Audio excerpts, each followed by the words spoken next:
ও নবী, আপনি গোটা বিশ্বের জন্য রহমত, শুধু মানব গোষ্ঠীর জন্য না, শুধু দানব গোষ্ঠীর জন্য না, জিনদের জন্য না, প্রাণীকুলদের জন্য না, শুধু ফেরেশতাদের জন্য না, গোটা বিশ্বের জন্য বিশ্বনবীকে রহমত বানিয়ে পাঠিয়েছে কে? সবার জন্য রহমত। খোশ মেজাজের মানুষ ছিলেন, নরম দিলের মানুষ ছিলেন। ফাবিমা রাহমাতিম মিনাল্লাহি লিনতা লাহুম ওয়ালাউ কুনতা ফাদদান গালিযাল কলবি লানফাদ্দু মিন হাওলিক। আল্লাহ বললেন, ও নবী, আপনার হৃদয়টা বড় নরম, সফট হার্টেড মানুষ আপনি, কোমল হৃদয়ের মানুষ আপনি, খোশ মেজাজের মানুষ।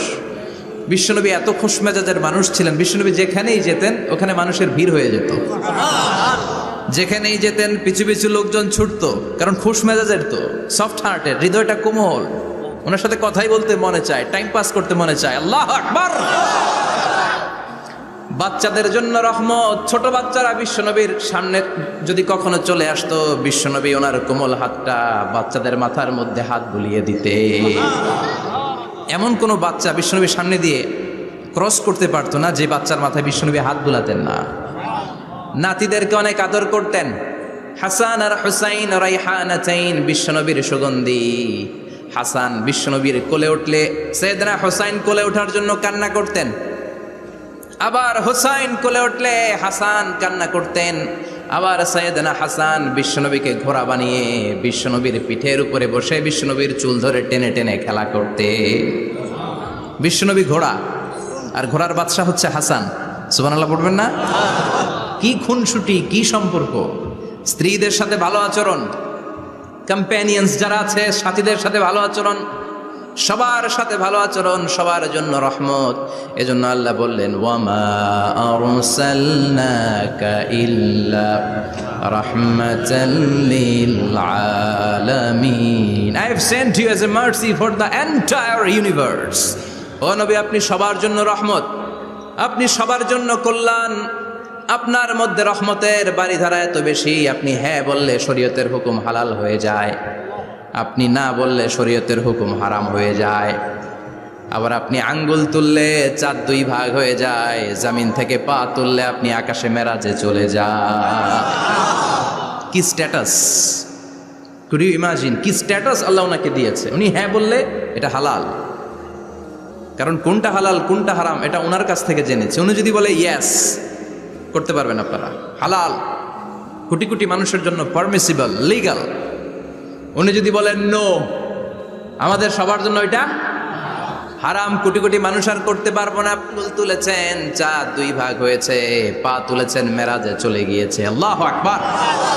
তার মানে এমন নবী যে নবীর হা এবং না এগুলো শরীয়তের দলিল, ঠিক কিনা? এ নবী এমন নবী, এ নবীরে বাদ দিলে কোরআন বোঝা যায় না, এ নবীরে বাদ দিলে হাদিস বোঝা যায় না, এ নবীরে বাদ দিলে নামাজ বোঝা যায় না, ঠিক কিনা? কারণ কেমন করে নামাজ পড়তে হবে এই নবী আমাদেরকে হাতে কলমে শিখিয়েছে। সল্লু কামা রাআইতুমুনি উসাল্লি, আমি যেমনি সালাত পড়ি তেমনি পড়ো। বিশ্বনবী যেমন শিখিয়েছেন তার বাইরে অন্য কোনো নিয়মে সালাত পড়লে হবে নাকি? কথা বলেন। ফজরের সালাত 2 রাকাত, আপনি যদি পড়েন 3 রাকাত, কবুল হবে নাকি? 4 রাকাত পড়লে, 6 রাকাত, 12 রাকাত এরকম পড়লে মায়ের আসনা নাই, কবুল হবে না। অনেক বেশি পড়েছেন, সময়ও দিয়েছেন বেশি, কবুল হবে না। কেননা বিশ্বনবী যেভাবে শিখিয়েছে ওইভাবে পড়েন নাই তো, ঠিক কিনা? আবার বিশ্বনবী যেমন রোজা রেখেছেন তেমন রাখতে হবে। কেমন করে রোজা রাখতে হয় বিশ্বনবী শেখালেন। ফজর থেকে শুরু করে সন্ধ্যা পর্যন্ত রোজা রাখবেন।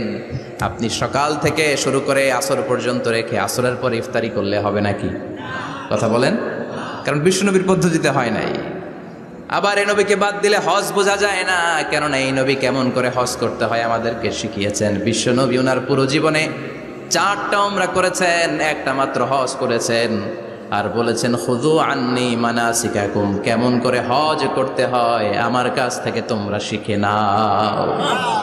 হজের সিস্টেম কি আমার থেকে শিখে নাও। মাত্র একবার হজ করেছেন, তাতেই হজের সব আহকামগুলো আমাদের কাছে ক্রিস্টাল ক্লিয়ার, স্বচ্ছ কাচের মতো, স্ফটিক কাচের মতো, স্বচ্ছ পানির মতো, এত সুন্দর তিনি বর্ণনা দিয়েছেন। এই বর্ণনার উপর ভিত্তি করে লক্ষ লক্ষ মানুষ গোটা বিশ্ব থেকে কাবার প্রান্তরে জমা হয়, ঠিক কিনা? মাসাবাতান লিন্নাসি ওয়া আমনা, গোটা বিশ্বের মানুষের মিলন কেন্দ্র। আপনি যখন মসজিদুল হারামে যাবেন, মসজিদে নববীতে যাবেন, দেখবেন আজান হয়ে গেলে লক্ষ লক্ষ মানুষ কাবার দিকে ছুটে, ঠিক কি না? আজান হওয়ার সাথে সাথে সারে আল হিজরা দিয়ে, জারওয়াল দিয়ে, গাজ্জা দিয়ে, আজিয়াদ রোড দিয়ে পঙ্গপালের মতো মানুষগুলো কাবা কেন্দ্রিক হতে শুরু করে। কারণ কাবা হচ্ছে অ্যাসেম্বলি পয়েন্ট, গ্যাদারিং পয়েন্ট,